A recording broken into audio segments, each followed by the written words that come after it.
From CPRE and the CPRE Knowledge Hub, this is Research Minutes, a weekly look at new and important research in education. Today, we look at school reopenings and some evidence-based strategies to support students in the wake of the COVID-19 pandemic.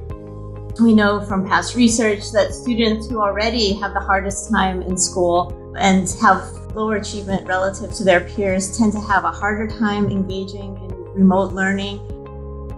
We welcome Elaine Allensworth, professor with the University of Chicago Consortium on School Research and co-author of a new policy brief on student learning loss as a result of extended school closures. Allensworth discusses the potential scope of learning loss and some key planning considerations for schools as they resume instruction this fall. And so that's a place where you really want to make sure you have some kind of formative testing that's going on early in the year so that teachers are meeting students where they are. That's right now on Research Minutes.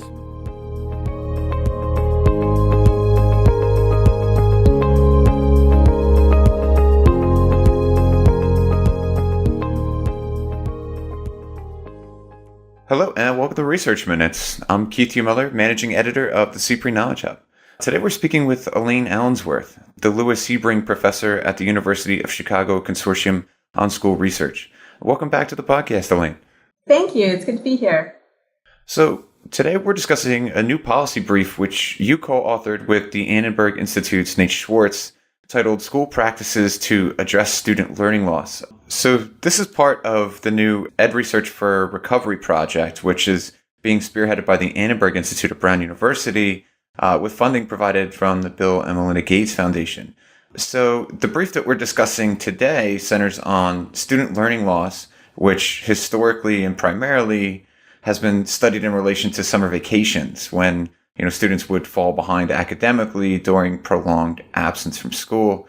But it's taken on a whole new level of import in the wake of the COVID-19 pandemic. So could you explain why you think this topic is relevant now and what your team hoped to achieve with this policy brief? There were many concerns about the loss of instruction from the disruption in schooling this spring. Teachers and schools, families had to really scramble. Suddenly, educators had to figure out how they were going to support students without having schools open. They suddenly had to prepare for online learning or prepare packets for learning at home. And this is on top of just really basic needs of students, things like making sure that students had lunches and food.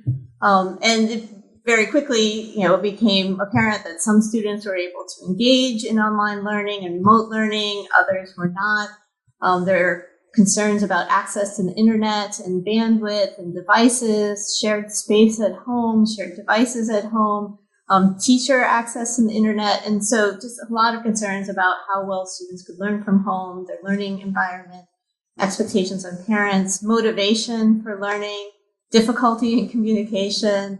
So, just a lot of concerns that students were not going to be able to finish the school year and so then would fall behind. And then especially concerns about exacerbating inequitable opportunities to learn that already existed. We know from past research that students who already have the hardest time in school and have lower achievement relative to their peers tend to have a harder time engaging in remote learning. We also know that, there's, huge inequities in terms of the effects, both the health effects and the economic effects on families based on race and ethnicity and income, which also affects students' opportunity to engage in learning. And then, those issues are going to continue over the summer. And so, many teachers have reported that maybe half their students were not engaging in learning in the spring. So a lot of concern. And then there was a very a much cited brief from the Northwest Education Association that suggested really severe learning loss, and that caused a lot of anxiety and was taken up in the press. And so there was just a lot of concerns about what do we do about learning loss that's happened. I want to go in depth on those inequities you were just discussing in a minute, but if we could start maybe at a more general level, what should districts and schools expect from their students as we begin to resume instruction this fall? How severe might the learning loss be? And do you think it will be concentrated in either certain subject areas or at certain grade levels? So we need to remember, first of all, that learning loss is normal. When it's just part of how our brain works, when we don't use information, we don't use, different kinds of skills, we just naturally, our brains let some things go. There's a lot of concern that learning loss is related to that students from more affluent families have less learning loss over the summer, but there's not good evidence for that.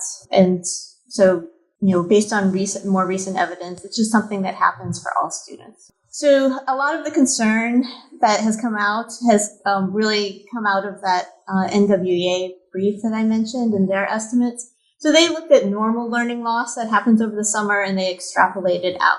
But, that's making a lot of assumptions. First of all, assumes that learning loss is going to be the same with more months as it would be, that the rate of learning loss would be the same, when we don't know that at all. Actually, everything we know about learning loss is that it actually happens mostly right away and then it kind of flattens out. But it also assumes no learning in the spring relative to strong learning in the spring. And the fact is, a lot of students were engaged in learning in the spring. And sometimes there's not a whole lot of instruction that goes on in late spring either, with testing and end of the school year. So take this with a grain of salt. Let's be aware, but let's not overreact. And another thing is, they had estimates that students would learn, a half year or, they'd lose a half year or more. And that sounds like a lot. But in older grades, a half year of learning is actually not that much relative to differences that exist among students in the first place. So if students are, were behind by half a year, for most students, they're still going to be well within a normal range for students in their grade. So some people were talking about, maybe we should hold students back, we have them repeat content. For most students, that won't be necessary. They will be at a normal level for their grade when they start, even if they do lose half a year. And that's especially true in the older grades. The students that we most have to be concerned about are the students who are already struggling and who are already had lower achievement relative to their peers, because those are the students who are most likely to fall out of grade range. Those are also the students who are most likely to have difficulty with online learning. So for the students who are already behind, those are the students that we really need to make sure are not falling even further behind. Another thing to consider is that math is a subject that's more responsive to the environment. Students often don't use math over the summer, and so you sometimes see learning losses that are larger in math. But we also see that there are larger school effects in math. That's actually an area where you can see bigger gains from more investment in time. So math is a subject that, if we're thinking about, supporting recovery with extra instruction, that's where you can actually see bigger change oftentimes. And then for younger students, a lot of times we see that they have the steepest growth on tests, and that could be the way that the tests are designed. But it's also that students are learning very basic skills at the various younger grades in terms of literacy, in terms of math, and you could actually see big differences from what you expect in those grades.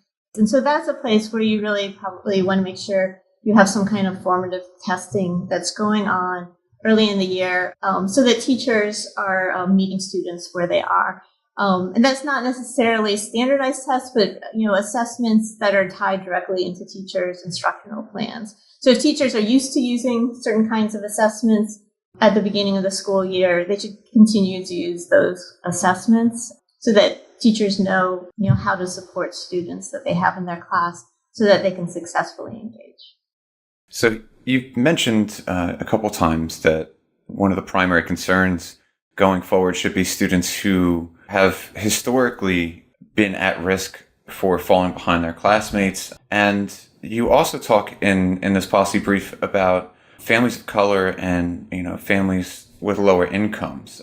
We already know that economically and in terms of health outcomes, the COVID-19 pandemic has disproportionately harmed Black and Hispanic families and economically disadvantaged families.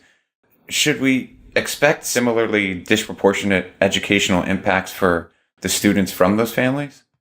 Yeah. And this is really a big concern. We know, for example, that Black and Hispanic families are overrepresented among essential workers.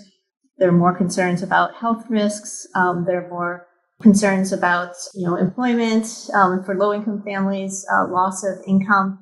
There are a couple of reasons to be concerned. One, remote learning requires more parental involvement than at school learning. And so that's going to be difficult for parents that have to work outside of the home. The lack of in-person schooling and daycare, it could mean that older siblings need to do more to support younger students, or parents are going to have to make choices that have implications in terms of supporting students' learning versus family finances. Unemployment and the stress that it brings can have, it can lead families not to have the resources they really need for students to engage in learning. If you think about, what do you need to really support learning at home? Do you have enough devices? Do you have space so that people can have video chats with peers and with teachers? Do you have bandwidth that you need? The more that there are economic constraints, the harder it is going to be to engage in learning. And then family health crises disrupt learning for everyone, right? So if someone in the family is sick, whether they're, if you need to isolate the person or you're going to the emergency room, that's going to be disruptive for the entire family. And so the more that the family is under stress, the harder it is going to be to support learning, the harder it is for students to be able to engage. A lot of times people don't think about all the resources that you need just to get to school every day and get work done every day. And so those are still there and present, but now we have, the technology demands on families, which, take resources, and all the stress from this pandemic and the health issues that are associated. So yeah, it just feels like all of this crisis is going to exacerbate differences in opportunity to learn. So this brief contains a number of recommended strategies to help address some of these negative impacts going forward. And I want to discuss a few of them here. We actually had the privilege a few weeks ago of speaking with Johns Hopkins University's Robert Slavin, who recommended large-scale tutoring as a possible response to learning loss. And it seems that your team shares that recommendation. Yeah. There are a number of examples of successful programs where students have received one-on-one, two-on-one, very small group instruction on top of the regular instruction, meant to support student success in their classes, that have shown success in terms of students' grades, students' test score gains.